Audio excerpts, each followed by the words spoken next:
સ્વાધ્યાય 14.1 એનો પ્રશ્ન નંબર 22 બરાબર। આ ઉદાહરણ પરથી આપણે ગણવાનો છે। ઉદાહરણમાં જે ઘટના આપેલી એની પરથી, બરાબર। ઉદાહરણ 14 જે છે એની પરથી। તો અહીં શું આપેલું છે આપણને? ઘટના પાસા પરનો સરવાળો, બરાબર। હવે ઉદાહરણ 14માં આપણે બે પાસા ઉછાળવાના છે, બરાબર। તો બે પાસા ઉછાળીએ આપણે, બરાબર। તો આપણને આવી રીતે પહેલાં પરિણામ મળે। જ્યારે પણ બે પાસાવાળો પ્રશ્ન આવે એટલે આપણે પરિણામ લખીશું, બરાબર। કુલ 36 પરિણામ મળે। કઈ રીતે? ધારો કે એક પાસા પર આપણને 1 મળે છે, તો બીજા પાસા પર પણ 1 મળી શકે। હવે યાદ રાખવા માટે આપણે આ ક્રમમાં લખશું, બરાબર। પહેલા પાસા પર 1, બીજા પાસા પર 2, 1 3, 1 4, 1 5 અને 1 6, બરાબર। એટલે આ રીતે આપણે લખવામાં ભૂલ ના થાય, એટલે આ ક્રમમાં લખવાનું। એવી જ રીતે હવે પહેલા પાસા પર 2, બીજા પાસા પર 1, 2 2 2 3 2 4 2 5 2 6, એવી જ રીતે 3 4 5 અને 6, તો ટોટલ આપણને 36 પરિણામ મળે, બરાબર। યાદ રાખવાનું ક્યારે? જ્યારે આપણે પાસાને 2 વખત ઉછાળીએ ત્યારે આપણને 36 પરિણામ મળે। હવે આપણી ઘટના શું છે? તો ઘટના છે પાસા પરનો સરવાળો। કેટલો થાય? 2। તો આપણે ચેક કરીએ કે આમાં કોનો સરવાળો 2 થાય છે। તો જુઓ, આ એક જ પરિણામ, આ આખું એક પરિણામ કહેવાય, બરાબર। 1 આ 2 3, એટલે ધ્યાન રાખજો, કન્ફ્યુઝ નહીં થતા, બરાબર। કાઉન્સ એટલે એક પરિણામ એમ। તો આ બેનો સરવાળો 1 થાય છે ને, એટલે એક જ પરિણામ મળ્યું અને છેદમાં 36। હવે આ કોષ્ટક આપણે પૂર્ણ કરવાનું છે। તો આમાંથી અમુક દાખલાઓ તમને સમજાવું છું, બાકીના દાખલા તમારે જાતે પૂરા કરવાના રહેશે। ચાલો, હવે બીજી ઘટના છે પાસા પરનો સરવાળો 3 થાય। તો આપણે એને છે ને ઘટના એ નામ આપી દઈએ। પાસા પરનો સરવાળો 3 થાય। તો આપણે આમાં ચેક કરીએ કે કોનો સરવાળો 3 થાય છે। તો જુઓ, 1 અને 1 એ તો 2 થઈ જાય, 1 અને 2 આ 3 થશે। ચલો, આ એક પરિણામ આપણને મળ્યું। ત્યારબાદ 1 3 એ તો 4। તો આની પછી આ જેટલા બી પરિણામ આવશે એમાં સરવાળો 3 કરતાં વધવાનો જ છે। હવે એની પછીની લાઈનમાં જોઈએ તો 2 અને 1 3 થયું, પછી 2 ને 2 4। તો હવે બધા પરિણામમાં સરવાળો વધવાનો જ છે, એટલે આપણા ટોટલ પરિણામ કેટલા થયા? 2। ચલો, તો આપણે સંભાવના એની લખવી હોય તો અંશમાં 2 અને છેદમાં 36। તો 2 કા 2 અને 18 દુ 36, 2 2 દૂર થઈ જશે, એટલે શું જવાબ આવશે? 1/18। ચલો, ત્યારબાદ ઘટના છે પાસા પરનો સરવાળો કેટલો થવો જોઈએ? 4। એને આપણે શું નામ આપી દઈએ? ઘટના બી। પાસા પરનો સરવાળો કેટલો થાય? 4। તમે ચેક કરીએ, આ 2 તો આવશે નહીં। ચાલો, તો અહીંયા જુઓ, 1 અને 3 4 થાય ને, તો આ એક પરિણામ આપણને મળ્યું। 1 અને 4 તો 5 થઈ જાય, એટલે વધી ગયા। તો હવે આ 3 પરિણામ જોવાના નહીં, એની પછીની લાઈનમાં ચેક કરીએ। આ તો આવી ગયું છે। તો જુઓ, 2 ને 2 4, તો આ આપણને બીજું પરિણામ મળ્યું। હવે એની પછીનું કોઈ આ પરિણામ આવશે નહીં, એમાં સરવાળો વધી જ જશે। ત્રીજી લાઈનમાં ચેક કરીએ તો 3 ને 1 4 થાય ને, તો હવે આ બધા પરિણામમાં સરવાળો વધી જશે।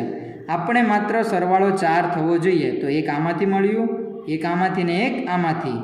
નીચેની લાઈનમાં તો જુઓ, 4 ને 1 5, તો એ પરિણામ વધી જાય છે, એટલે નીચે પછી ચેક કરવાની જરૂર રહેતી નથી। તો 1 2 અને 3, તો કુલ પરિણામ આપણે કેટલા થયા જેમાં સરવાળો 4 થાય? 3, અને છેદમાં આપણે શું લખીશું? 36। ચાલો, 3 એકા 3 અને 12 તાલી 36, 3 3 દૂર થાય, તો શું વધે? 1/12। ચલો એવી જ રીતે આપણે આગળ વધીએ.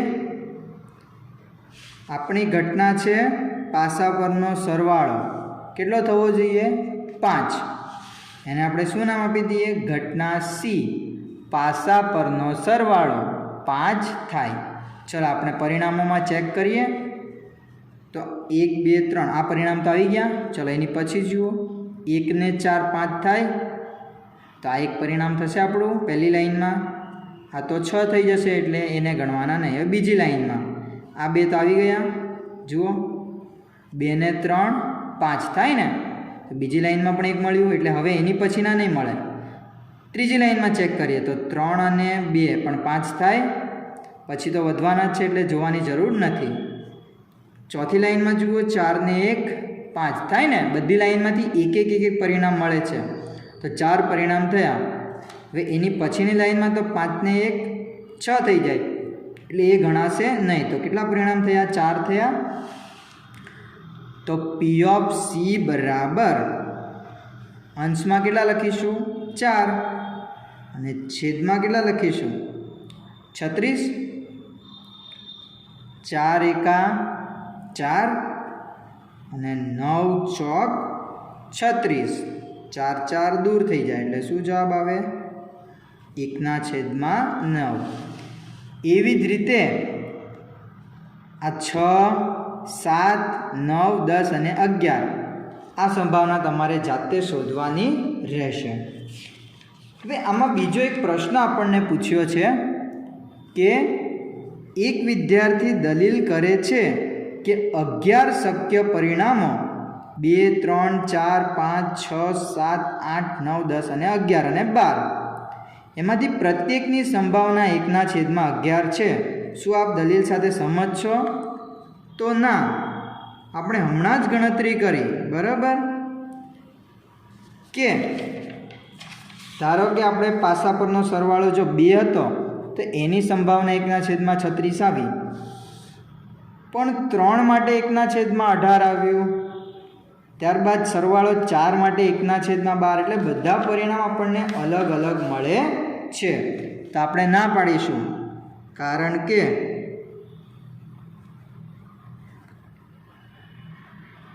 કોષ્ટકની ગણતરી પરથી દરેક ઘટનાની સંભાવના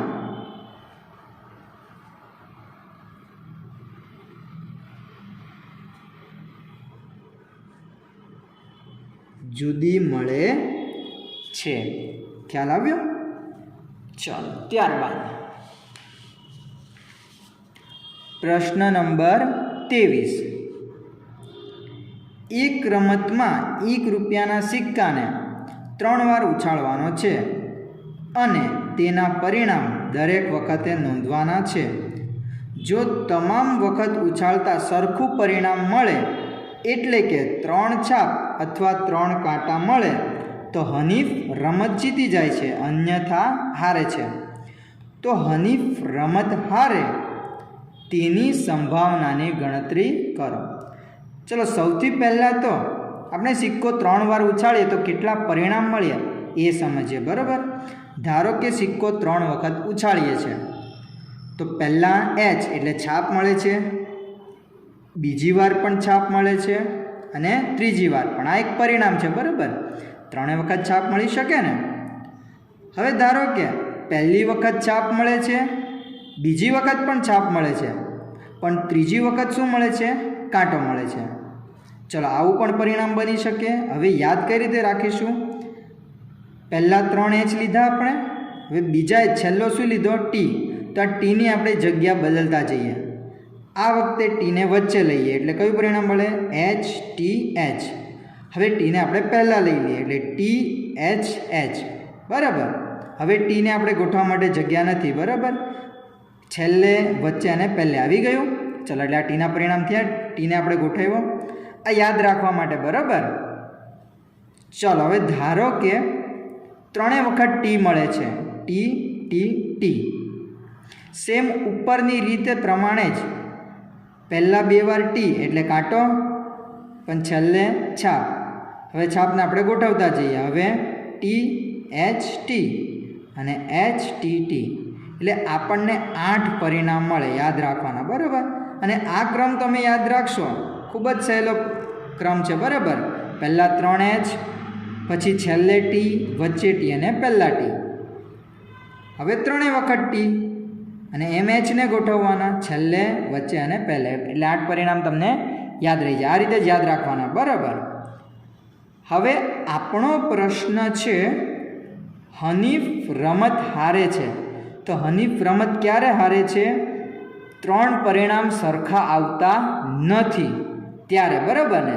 સરખા આવે એમાં તો જીતે છે, તો સરખા તો આ બે જ છે. જો, કાં તો 3H કાં તો 3T, આ બેમાં એ જીતે છે, બાકી બધામાં હારે છે. તો 8માંથી 2 સરખા છે, તો કેટલા પરિણામ સરખા નથી? 6. તો હનીફ રમત હારે એને આપણે ઘટના A કહીએ, તો એની સંભાવના એટલે કેટલા પરિણામમાં તે રમત હારે છે? 6 પરિણામમાં. અને છેદમાં આપણે શું લખીશું?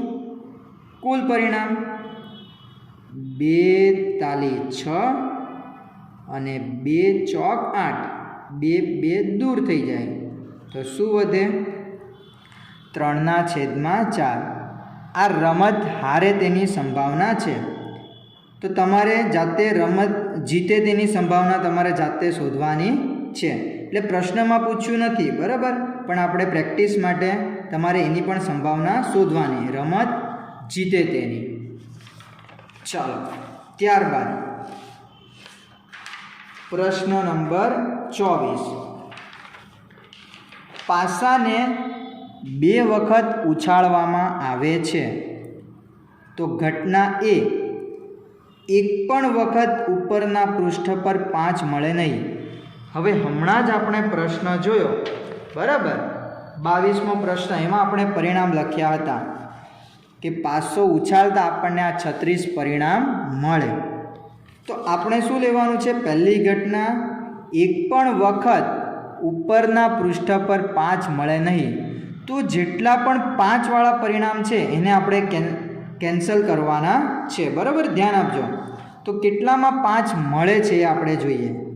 તો પહેલી લાઈનમાં આ પરિણામ છે, એમાં 5 મળે છે, 1. ત્યારબાદ બીજી લાઈનમાં જો આમાં પણ 5 છે, 2. ત્રીજી લાઈનમાં આમાં પણ 5 એટલે 3. ચોથી લાઈનમાં એરા 5 એટલે 4 પરિણામ થયા. હવે પાછલી તો આખી જ લાઈન આવશે, કેમ કે બધામાં જ 5 મળવાના જ છે, એટલે આ 4 અને 6 10. અને એક છેલ્લી લાઈનમાં પણ 5 મળે છે ને, તો 10 ને 1 11. તો 11માં 5 મળે છે, તો 36માંથી 11 આપણે માઇનસ કરી દઈએ, બરાબર ને. તો આપણને સંખ્યા ખબર પડી જાય. 36 માઇનસ 11, 6માંથી 1 બાદ કરો તો 5, એટલે 25 પરિણામ એવા છે જેમાં આપણને 5 મળશે નહીં. તેની સંભાવના આપણે લખવી હોય તો P of A બરાબર 25 એના છેદમાં 36, બરાબર. થોડુંક સમજીને આ પ્રશ્ન કરવાનો છે, બરાબર. 5 મળે નહીં એટલે 5 સિવાયના પરિણામ આપણે ગણી નાખવાના. તો 5 સિવાયના પરિણામ કેટલા મળે આપણને? 25 મળે. ચાલો, ત્યારબાદ બીજો પ્રશ્ન, એને આપણે ઘટના B કહી દઈએ.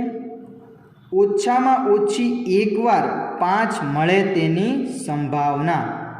હવે ઓછામાં ઓછું એટલે સમજો, ઓછામાં ઓછું એટલે, બરાબર, એકવાર તો આપણને 5 મળવા જ જોઈએ. 1 કરતાં ઓછું એટલે 0, એટલે 1 પણ 5 ન મળે એ પરિણામ આપણે કેન્સલ કરી નાખવાના. ઓછામાં ઓછું 1 અને વધુમાં વધુ એટલે આપણને કેટલા? 2 તો મળવાના જ છે પરિણામ, બરાબર. તો 1 હોય તો પણ ચાલે, અને 2 વખત 5 મળે એ પણ ચાલે. એટલે મતલબમાં 5 વાળા બધા જ પરિણામ આપણે લેવાના. જેમાં 5 નથી મળતા એ પરિણામ આપણે લેવાના નથી, બરાબર. ઓછામાં ઓછું બાળકો જ્યારે પણ આવે ત્યારે સમજજો કઈ રીતે યાદ રાખશું.